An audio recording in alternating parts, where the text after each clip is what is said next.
Welcome to Inside Admission, the podcast that gives you a behind-the-scenes look at the college admission process with the experts in and around college admission.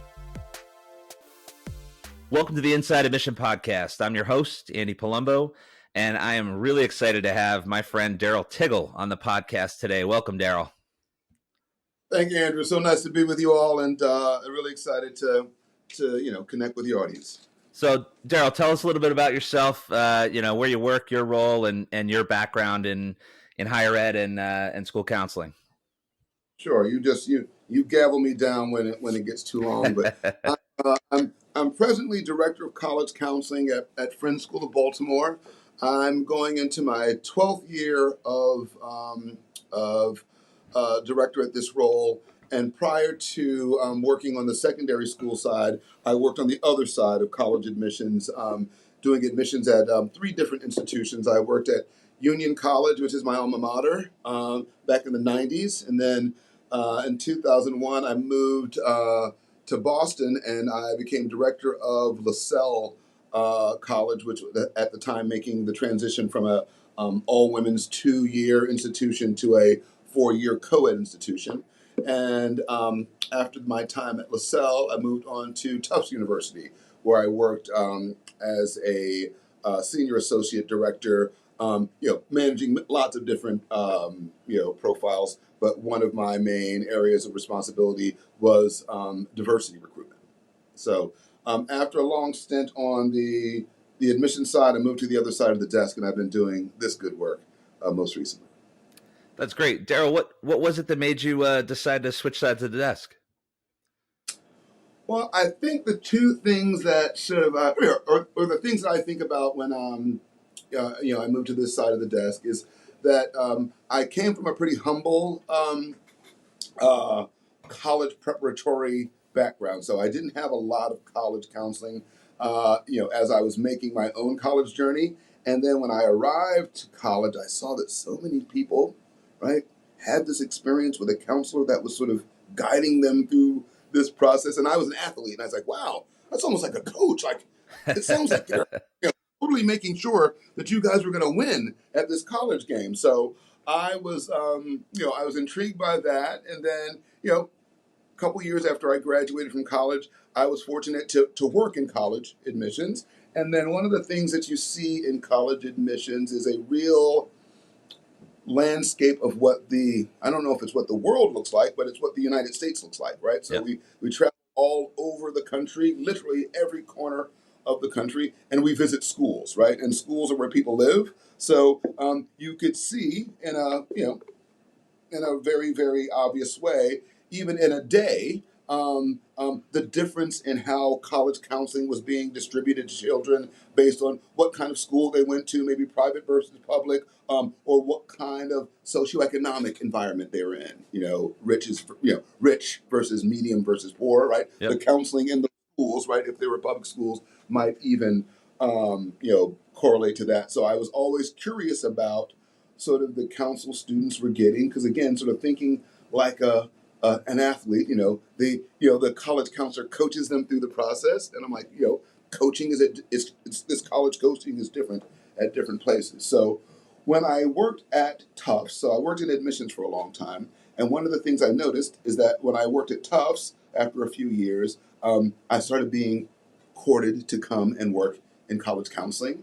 And then that's when I was sort of, I think first thinking about moving to this side of the desk. And I understood it in a way that it was mostly, or almost not mostly, exclusively private schools that were reaching out to see if I'd be interested in being their director of college counseling, where, sort of comparatively, I was a public school product, and I did really indeed like the work. But one of the things I could not do was college counseling at a public school because I didn't have a counseling degree, like a master's. So I said, look, if I'm going to do this stuff, I'm probably going to have to start, or at least put my foot, in the door in the private, school arena. So that's what I've been doing for the last several years. And people often ask, hey, you and I sort of understand, why that move might be made, but people that are maybe outside the college admissions bubble often ask, why that's an interesting move. Why would you go from college admissions to college counseling. And the way that I sort of help people understand it, I go, if you follow me on this reasoning, law firms, like if a law firm does lots of different types of law, right? Yep. If they have a tax division, they definitely want to go and find a lawyer that used to work at the IRS. And, oh, they're like, I get oh, it. I totally get it. I totally get it. They're like, oh, perfect. I get it.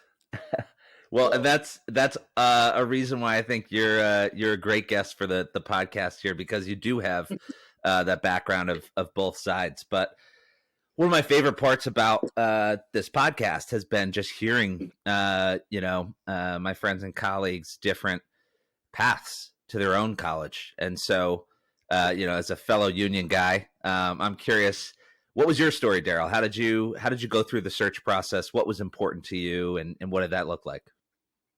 right. So, it will be interesting, but it is not a search I'm gonna suggest that your listeners follow. So That tends I to be was what every guest says, actually.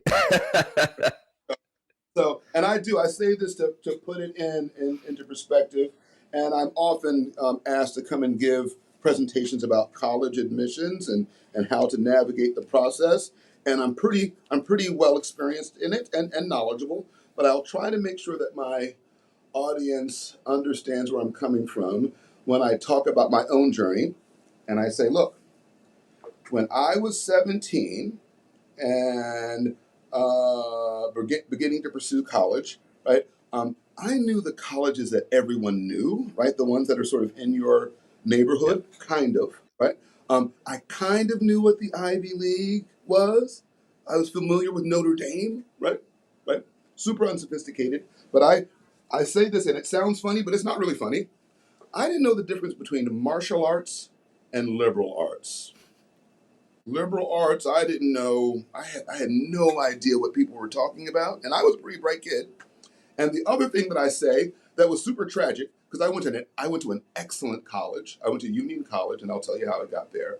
But if you would have asked me at 17, and I grew up, I went to high school right outside of Springfield, Massachusetts, Western Massachusetts.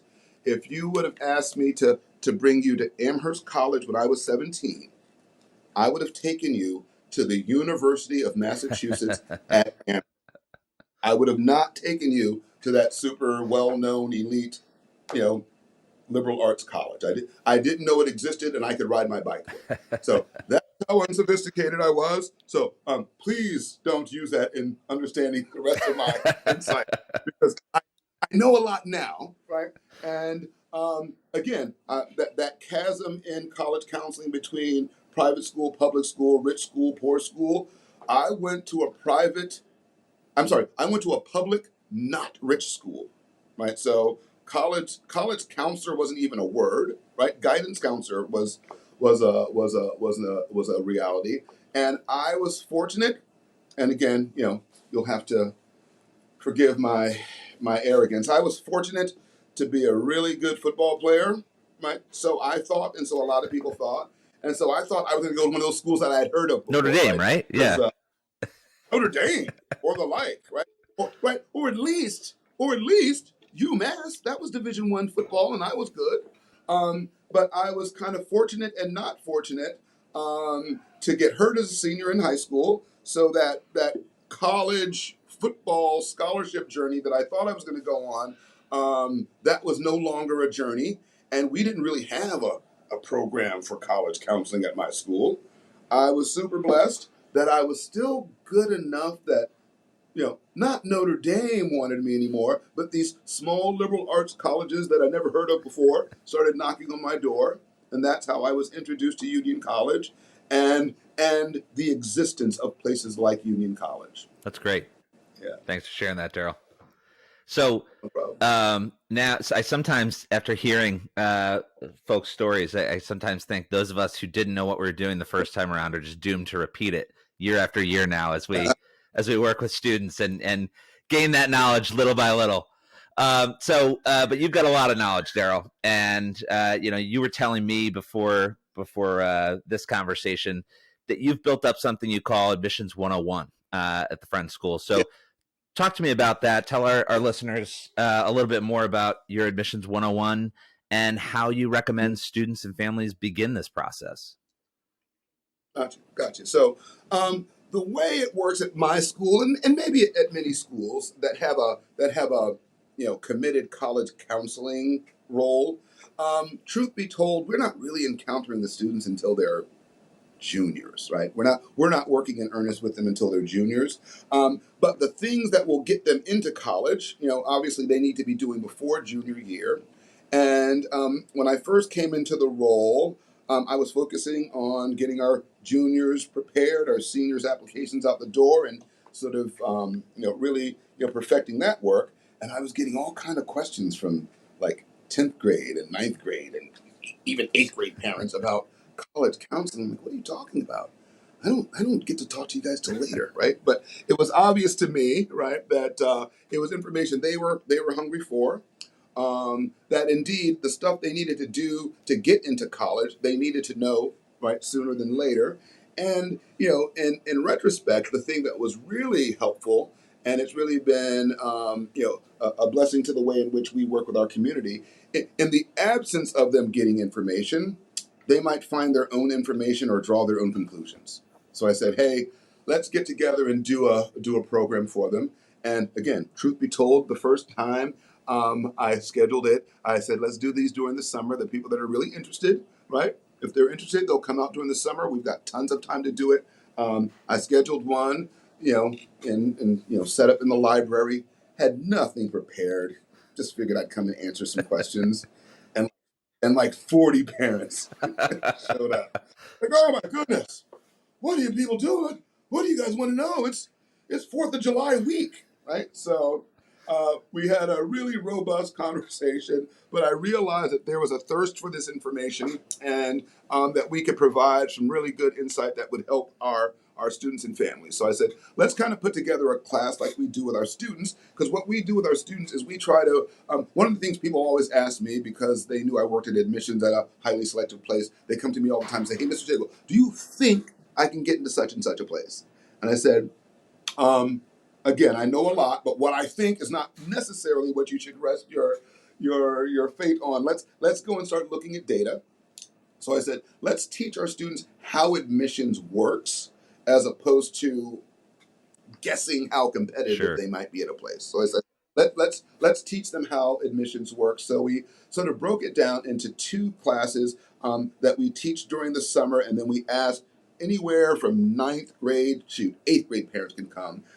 We call one College Counseling 101. We call the second group College Counseling 102. And in the first segment, we try to help them understand the landscape of college admissions, right? And one of the things I tell my students and parents, I go, look, you're super privileged to go here. We've got great college counseling, and for anyone who's nervous about this whole college, you know, admissions experience, I can right now, in very good confidence, guarantee you your child is going to have lots of college options at the end of this process. And then I wait 1001, and they go, doesn't that make you all feel great? And they're and no one says, yeah, thanks for that guarantee. They all erupted And then I say, applause. Yeah. I go, wait, hey, why isn't anyone excited? And then someone's brave enough to say, hey, Mr. Tiggle, we need you to guarantee that we'll get into a good school. So I go, perfect. So then I start sort of helping them examine what is the criteria that makes a school Hmm. good, right? So we talk about graduation rate, faculty to student ratio, financial resources, what have you. And we've got a list of about 20 things. And I say, look, and we're all friends here. We're the Friends School of Baltimore. So tell me if this second list probably is more about what you think helps determine a good school. And then it says, yeah, reputation. Right? And I'm not a fan of this show, but it has a picture of the Friends cast, right? So what Friends think about the school. So I go, look, In so much that you're resting your understanding of what a goodness of school is in that second page. You're kind of missing the ball. You wanna rest your understanding of what goodness of school is in that list of 15 to 20 to 100 things that we can help you sort of determine the goodness of school. So I help them understand that, and then this is insight I've just been giving away. I should be helping give them insight. So I tell them about the change, the shift in admissions, and many of the parents are now my age, where I and I'm asking for grace prior to. I pick on the Ivy League a lot because I know everyone knows those Yep. schools' names. They may not know Union College or Vassar College or some of the other really good quote unquote good colleges whose names aren't as big. So I pick on the Ivies because I know they know their names, and that's the one they often bring up. And they'll say, "Well, look, Mr. Tickle, when I was, going to college, I was a good student. I got in. My uncle went. My cousin went." I said, "Look, how much did gas cost when that was happening?" And like, "Oh, you devil." And then I sort of say, "Look, these are the changes that changed admissions. I mean, completely, and they won't change them back. But it's still 0 to 100. It's still A, B, C, D, E, F, right? Nothing has changed about the landscape of. Nothing has changed about admissions other than the landscape, which is super changed. And so at the turn of the century, we had way more kids applying to, or I'm sorry, the turn of the millennia, right? We had way more kids applying to college than we had before because there were a lot more 18-year-olds and lots more percentage-wise of people who were Sure. going to college. So that made college more competitive because of that, right? When we applied to college, and then I show a slide, and it's a typewriter, a mailbox, and cursive writing, and I ask the students, "Do you guys recognize any of these things?" And I say, look, the process of applying to college totally changed. Like you used to have to say, if you were applying to 5 colleges, you'd need 5 pieces of mail, right? You'd have to write with hand or typewriter 5 applications. And if you were really proactive, you do them all in the same week. And on Saturday, you drop all 5 in the mailbox, right? But we weren't doing that, right? You do the one week, the one the next week. And if you were Mr. Tiggle, you did 3 and then said, "Yeah, I think I'm going to get into one of those 3." And the fourth and fifth, right, didn't get done. So I said, so the application process changed because then the Common App became more ubiquitous. So, but you still had to do it once and photocopy it 5 times and get it to the, right? So that made it, again, kind of easier, but the really big change. So lots more kids, an easier way to apply with the Common App, and then the internet happened everywhere, right? So never mind walking to the mailbox. Those were clicks. That was 5. That was 5 clicks, right? That you just heard. That was 5 applications that just left my hand, and why not apply to Yep. 5 more? So now you've got more kids, easier way to apply. And the other thing the internet did, and again, I pick on the Ivy League, before the internet, if you went to Mars and said Yale, they say, "Yeah, I've heard of it," right? But if you said Pomona, they're like, "Huh?" Right? But after the internet, if you go to Mars and say Union College, they're like, "Hey, yeah, Union College, Schenectady, New York," right? It made it possible for people anywhere in the world to research any school in the world. So that's what blew up Yep. admissions. Just like gas prices. Same thing happened to gas. Enjoying the podcast? Like and subscribe to this YouTube video. You can also find us on the web at insideadmissionpodcast.com, and you can find and engage with us on social media, where our handle is Inside Admission on Twitter, Instagram, and Facebook. Now, back to the pod. So yeah, I think one of the things that I hear from students and parents starting the process is how overwhelming all that information is, and there's also a fear that with all those applications, is it even possible to get into a college anymore? And what do you say to students and parents who at the start are overwhelmed by some of this information and by the explosion of applications and the decrease in admit rates. Well, I tell them that that's something that, and not in a terribly glib way. I go, that is just a kind of a known, that's a reality that we probably aren't going to be able to change during your child's admission cycle, right? So let's make a strategy to win in this game, and that's kind of what the college counseling Yep. 102 process is. We talk to them about how college applications are read, and we say, look, given all the selectivity, given all the things you're hearing, there are a couple thousand colleges, right? And I'm going to play the good college game with you. 1,000 of them are good, but let's slice it in. 500 of them are good, right? So if we can strategize to find a few within that 500, not that 8, not that 25, we'll look at those. But right, it's such a small grouping. Let's have a strategy on the front end to help you understand how admissions is done. And without giving the whole course, I say, look, admissions is either data driven, right? It's going to be the numbers that you have that will sort of have the highest influence on your outcomes, or it's going to be a holistic read where the entirety of your application is going to be considered and will sort of help you in gaining admission. So when we start the process, let's make sure that we're identifying schools where our profile is really competitive. And we give our students sort of 3 categories of schools to pursue.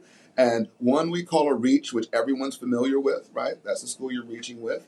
The other group is called the middle group, which I think oftentimes people say, yeah, those I'm right in. I say, no, the middle group is as it sounds, 50-50. You're 50-50 middle group.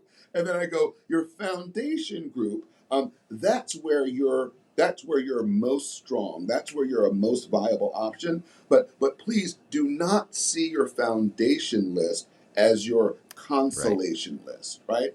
And the thing in terms of philosophy, I try to tell them, if you're a good student, if you're a good person, the schools that are on your foundation list, they have to be good because they match you completely. That's where you will get in. That's where you will thrive. Those are places that want you really badly, right? So don't think of them as places that are fallbacks. Think of those as your starting point, and then we're moving up to the reach and the foundation. I mean, and the middle and the reach. And given that sort of data versus holistic read, to get into your middle schools or your reach schools, there will have to be a goodness about you that they identify in your application, where that goodness is also what makes you a really good match for your foundation schools. So I tell them you've gotta really embrace the profile of the places that match your profile, and then move I up. love that, and I love that you specifically uh, refer to them as foundation and not safety schools. Right? As I was going through the process, that was the guidance I was given, and it almost sort of tainted these schools that you even liked. And I mean, I'm Yeah, not the person yeah, to follow how I did my college search by any stretch of the imagination, but I applied to 7 schools, right? And the 7th school was a yeah. foundational school. The top 3 Mhm. are dead to me. Um, didn't get in, and Yeah, that's fine. But as yeah, I was trying to yeah, decide between my 4th school and my 7th school after narrowing it down. And it turned out that foundational school for me, Union College, ended up being the yeah, best fit for me. yeah, And I had tremendous experience, tremendous yeah. mentorship. And the reason it was probably number Mhm. 7, it rained the day I went for my visit junior year. And so trying to keep an open mind and make sure that every school on your Yeah, list is one that you want to go to, one that you see the fit for, I think is totally critical. So I love that idea of foundational schools. yeah. So Indeed, so Darryl, indeed. you see a really interesting thing that I think a lot of parents don't get to see, and that is the at least before COVID, this were pretty traditional, the traditional high school visit. So colleges come to visit the Friends Yep. School. Um, Tell us, what does Mhm. that look like? What are colleges there to do? Why should students be attending these sessions? how many should they be attending? And I think there's constantly a concern about the balance of, you don't want to miss too much class time, but you also don't want to miss an opportunity to engage with schools that are either on your list or that could be on your list that you're seeking more information for. So how do you advise students about the high school visits? Tell us a little bit about that.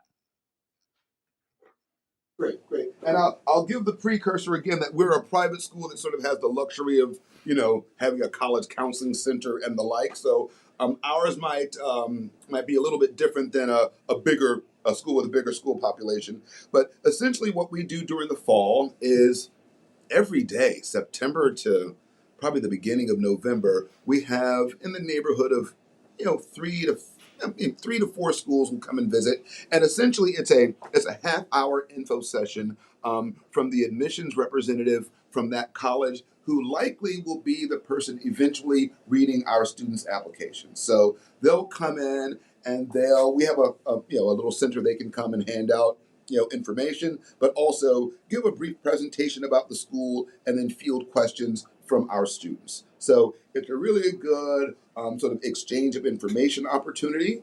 And in so much as this is and I always want people to understand that as best as we can, and I think almost all schools are good at this. We are really serving people. It's a people business, right? And so this is an opportunity for the people in admissions to meet the people in the high schools whose applications they'll be reading. And I, again, have the luxury of being able to sit down with the admissions person for a little while and say, hey, what's new at your school? Here's some things that you should know that are new about our curriculum. So it's a good way for us to keep that rapport. So it's really sort of building and maintaining relationships with colleges and enabling our students to, for instance, if schools from California are visiting us, make sure you go to those visits. The California schools are going to be harder for you to come and see. So it really helps students get information from colleges to spread information about what students need to know. And in so much as colleges and families realize you can't get to every place that you want to visit, it's a good way to, kind of have a virtual way to connect with the school. And, schools like mine, we work it into the schedule. We talk with our teachers and make sure that it's sort of part of the fabric of the schedule. So we're able to manage it that way where students, can't miss exams, can't, miss major assessments. So we try to, make it as available as we can to our And students. so let's get real here. We've both worked at admissions. Can that help a Right? student if they visit with a representative from a school that might be on their list? I'm going to say, heck yeah. And one of the things I say to my students, look, when the Ivy League comes to visit, right, every kid in your class is going to be at that visit, right? But when Union College, where very successful Andrew Palumbo and Darryl Tiggle went, when they come, right, if you're interested in going there, it's not an easy place to get into, right? Admissions there is not easy, but you might be one of 2 or 3 people that meet with the Union College rep, right?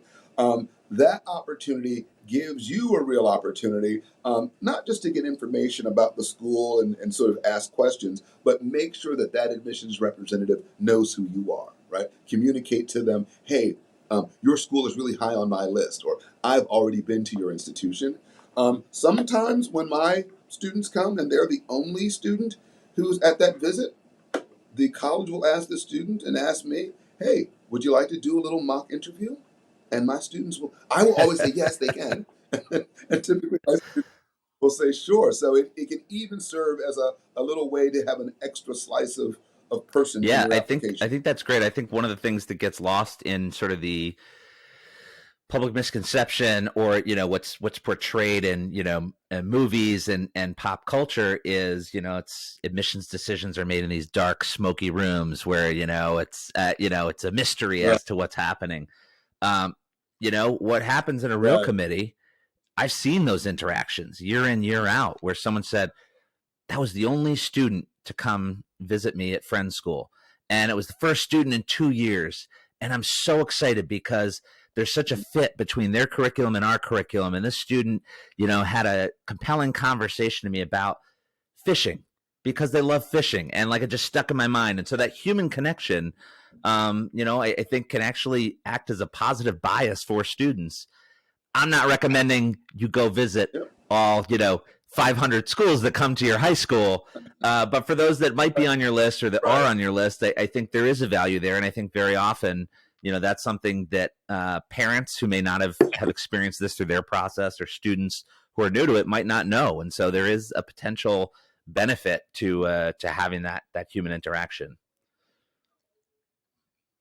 Yeah. And it demonstrates to the college that you have a keen Yeah. interest in their institution, right? You're making the time to So how engage. about similarly, as those college admissions reps are traveling the country as you described, they're also going to college fairs. And so there might be a small college fair in a public high school near you, or there might be a large one at a convention center nearby. And so, describe what a college fair is like, and how do you recommend families approach that traditional college fair? Is there preparation they should do beforehand? And you talked a little bit about winning in this process. What's a win when you go to a college fair? How is that a successful event? How do you measure that? Gotcha. All right. So, and and this is part nostalgia, part fantasy. I'm going to beckon back to Yep. pre-COVID days and what the will be like post-COVID. So, college fairs are lots of people in one place type of event. So the way we used to do it may change, but it's sort of like any other type of event where you go and you're gathering information. So high schools might have college fairs where they do it in their cafeteria. It's for their school community. Or NACAC, which is the National Association for College Admissions Counseling. They do and have done fairs around the country forever. So I'll sort of describe theirs. And that's where most colleges make sure that they have a presence. And typically, if you're in a city or a town that has a convention center, the NACAC College Fair is going to take place in your city's convention center. And what happens is just like the college reps who are visiting schools during the day, they're likely the people who are staffing those college fairs at night. And they'll have very similar information that they're bringing to the schools. They'll have, their business cards, some handouts, some information about programs. And they can't do 20-minute mini information sessions, but they can do 20-second, right, information sessions because families are coming, in large number to gather information. Back in the day, we used to sort of have inquiry cards where they put their name and address and information to be sent. Now it's come super high tech where you'll often be scanned when you get to that table, and that college will add you to their mailing list. It's an opportunity for you again to say, hey, so nice to see you again. I met you at my school earlier today. Or I'm so interested in Pomona College, but my parents and I cannot get to California. I just wanted to come and get as much information as I can, see if they have any programs that might send students out that way. It's a way to kind of do speed dating with as many colleges as you can get to. And again, post COVID, I hope it starts happening again And so you mentioned, and and winning there is making sure that parents go to tables by themselves and students go to tables by themselves. So again, so you can divide and conquer, but also I think it gives students an opportunity to also go and really make an earnest contact, learn how to introduce and present themselves, and do it in a low stakes but high that's return great. type way. And so I think it's an interesting point you make about Pomona, being on the East Coast and seeing a college from the West Coast. Now, is that something colleges may use when they're considering applications? I certainly hope so because I love sending my students out there. And thank God we just received very good news from Pomona College. But I think in terms of how colleges, so one of the things I really liked about college admissions when I worked at schools, really of different levels of selectivity, but at each institution, we were trying to construct Yep. an intentional community, right? And that community we really wanted to have a diversity that was represented in many different ways, and geographic diversity, right, where people come from was something that was always important to us. At these different schools that I worked at, and places like Pomona, on the West Coast. There, it's super hard to get into, but I hope and trust that part of their intentional community calculation is, hey, we want some students from Baltimore, Maryland. They're going to bring a different Yep. flavor to our school, right? Or an urban school, right? I had a conversation with a college dean from a highly selective school in New York City, and they said one of the things that they really do, and it's not just for playing the game. It's really for having that diversity. They really want a student from every state in the country, right? And they're just always, whenever they describe, and I'm just going to pick on, I'm going to preface it with my love for the whole country, but whenever they talk about the student they get from North Dakota or Idaho or Wyoming, sort of the texture or the life that they've lived is so different from most of the Sure. students who they're seeing in the applicant pool that diversity is super important. So it's really So cool. switching gears to a topic that doesn't get a lot of mind share in this process, but is still a required part of most college applications, and that's the teacher recommendation. So as students are preparing to apply, I think there's a lot of conversations about how to construct your list, a lot of conversations about how to show demonstrated Mhm. interest if that's something that a college is interested in. But very often it's one of those last minute things. Oh, I need to ask a teacher or two teachers to provide a recommendation. How do you advise students pick those teachers? What's important? And you've been on the college side of the desk. What are the college admissions professionals looking for in those recommendations? Recommendations from you as a college counselor and their teachers, and how can that help students determine who to ask for those recommendations? All right. Sure. Back me up to make sure I hit each point, but I'm going to try to get to them because this is important. So I think one of the things that is, or the thing that we have in our program to make sure that the teacher recommendation piece does not fall by the wayside is we make sure that our students have their teacher recommendation writers identified and confirmed by the time we break for the summer, right? So we ask them in maybe April or May to make sure to reach out to teachers so that they can secure their support as recommendation writers. So it gives the teachers lots and lots of time to think about it. If they're so inspired, they might even do them over the summer. But what we want to do is make sure that since that's something that we know is part of the application process that's going to have to be in there, we're getting that message out to them more strongly than take your SAT right now. And it's a required part of the class that we teach for juniors around college seminar that the teacher recommendations have to be secured. We kind of give in broad strokes. If you can, in a perfect world, right, get a teacher who taught you as Yeah. a junior, right? Get one humanities social science type teacher, get one math science type teacher, right? I've amended that counsel over the years and said, look, ultimate goal, get a teacher who knows you best and who Yep. can write most eloquently about you, right? Think if you're strategizing, if you have a teacher who taught you as a freshman and sophomore who's also teaching you later in your high school career, that is the perfect Sure. teacher, regardless of subject, because they can talk about your growth.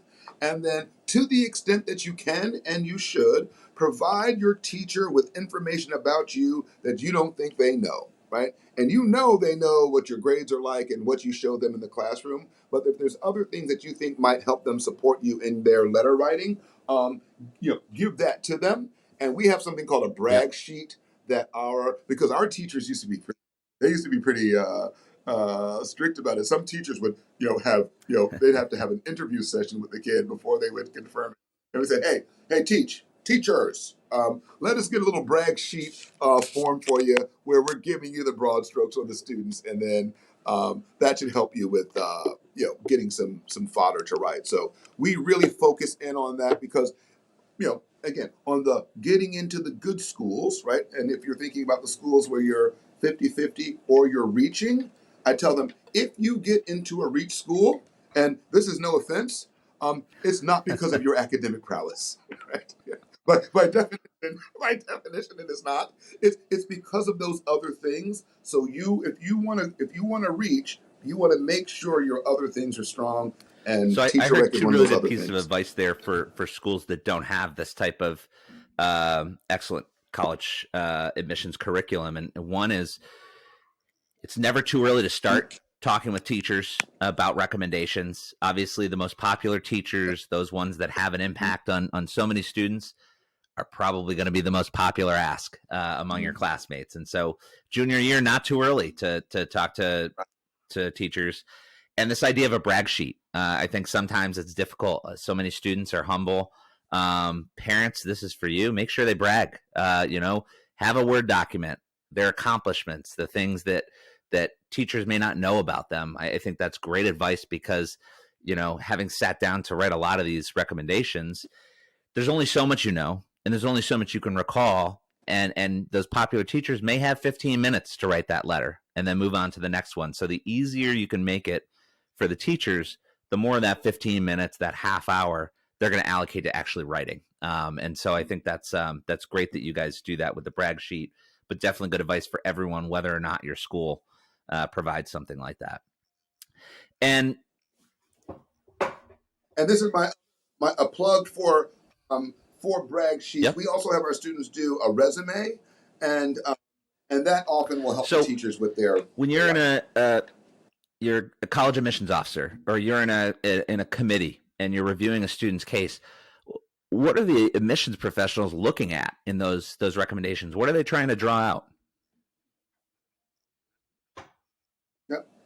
I think the word, and this will sound like an academic, term. I think it's overall scholarship, right? Because the grade, right, the number grade, that is quick and easy to see and to ascertain, right? You know what an A or a B is.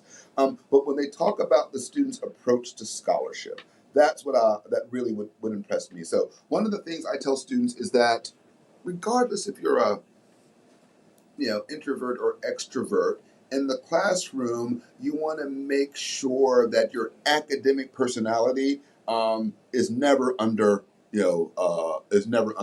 So teachers will talk about how, or I like to see how students would fuel, right, the conversation, the intellectual discourse in the classroom. So students who had a voice, right, that would come through in recommendations. Students who were resilient, right, and were able to, and I tell my students, look, don't take your foot off the pedal so that you can show your acceleration later. But students who show a palpable ascension in their academic work, whether they have been A students who had continued to be A students and then let their brilliance shine, in the classroom that made their peers better students, or students who started off as B- students and then became B+ students and then became A- students. And they did that because they became more mature, and I saw them fooling around less in the classroom and sitting in the front of the class and offering up their ideas, right? So students whose growth is described in the recommendation more than a chronicle of the grades that we're looking at that we see very easily. And when I tell my students, I go, look, for my recommendation as a college counselor, I don't get to teach you. I don't get to see you every day in the classroom. I'm really more of an agent. And so my recommendation for you should want it to sound like it's coming from your favorite uncle, right? And that's because I know stuff about your person, right? So that's the thing that's sort of different about the counselor recommendation, is it's more of a personal recommendation than one of scholarship. So I think this is something parents struggle with a lot.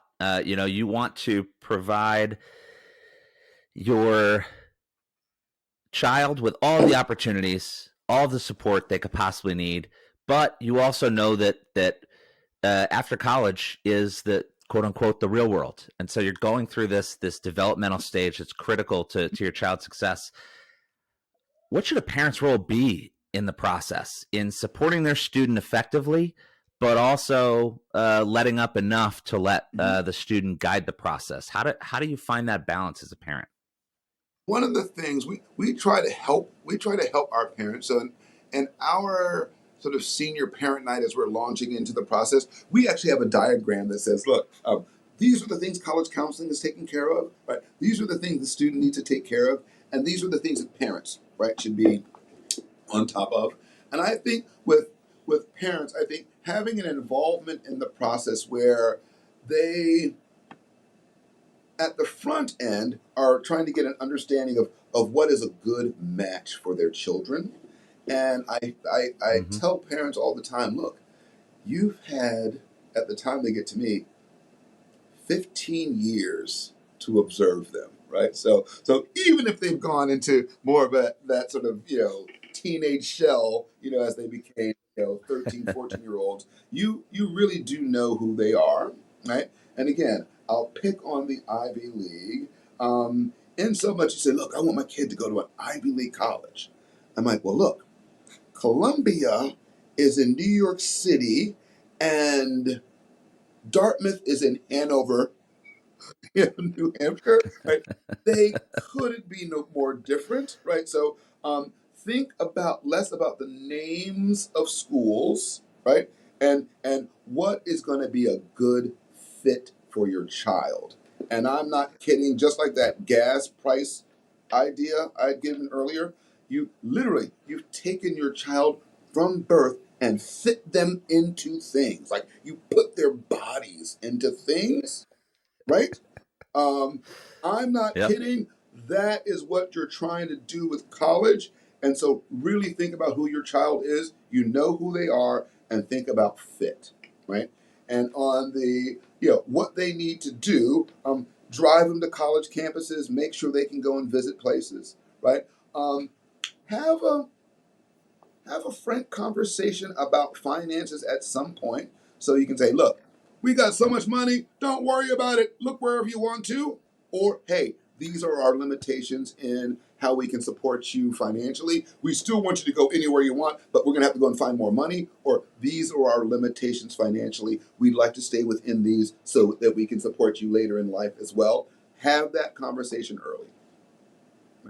But Yep. really, think Great about advice.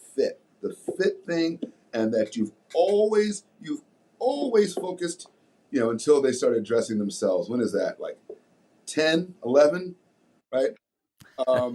You've for a long, long time paid like, like surgically specific attention to how things fit them. That's what the college process should be as well. Not name, fit. That's great. So as we wrap up here, I try to end each conversation seeking a piece of advice for students who are just starting out this process. And then after that, what's one good piece of advice you would give to parents? Okay, so for students, all right. For students, I'm gonna give them two pieces. It's gonna go back to the theme I've always, I've been using the whole time. So long as you have a good idea, I'm sorry, some idea of who you are, right? And what's a good fit for you. You cannot lose in this process. You can't lose that good school list. And someone just give them my email. I'll send it to you. Right? It's about 1,000 schools you cannot miss. So on the finding a good school piece, stop losing sleep over that, and fit. And I think this touches most children, and it's a simple thing, and it's something that I literally have on PowerPoints. Um, um, use the metaphor of don't worry about the label on the jeans, right? Think about how well that pair of jeans fits you and how it looks on you, right? If you can translate that to college, this should be there's tons and tons and tons of jeans out there, right? Find the ones that fit you best, just like you always do, just like you're going to do later on this week. Right? Nice. And how about for parents? For parents, also the same piece of information.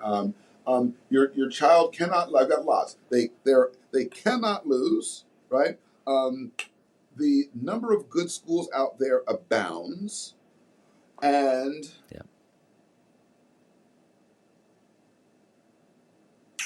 what's my last piece of information out there for them? Look, and this is super simple. Keep loving your child the same way you did as they were going through other, important times in their life. The same way they were starting school as kindergartners, support them that way. The same way you were excited about their Sweet 16 or Bat Mitzvah, be equally excited about this because it's going to be even better and it's going to last longer, right? So keep loving them and be excited about it. Excellent. Well, this has been a fantastic conversation with Uncle Tiggle, Darryl Tiggle from the Friends School of Baltimore. Thank you so much for being on the podcast, Darryl. And look, my niece Kaylee will take offense. Only she's allowed to call me Uncle Tiggle. And she has put that law down in the playground before. Point taken, Darryl. Point taken. Thanks a lot. All right, be good. Enjoying the podcast? Like and subscribe to this YouTube video. You can also find us on the web at InsideAdmissionPodcast.com, and you can find and engage with us on social media, where our handle is Inside Admission on Twitter, Instagram, and Facebook.